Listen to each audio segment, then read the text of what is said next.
Untuk yang arm selenoid arm ini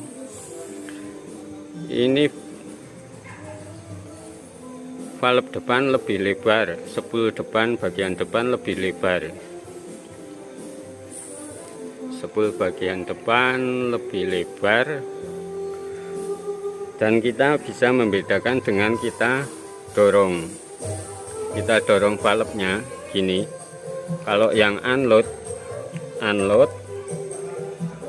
travel priority,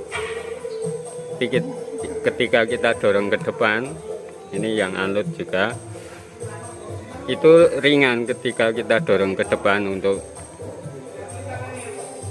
kita tekan gitu ringan, tapi untuk yang arm, khusus yang arm itu didorong ke depan berat. Khusus yang arm didorong ke depan, spoolnya itu berat. Itu untuk membedakan secara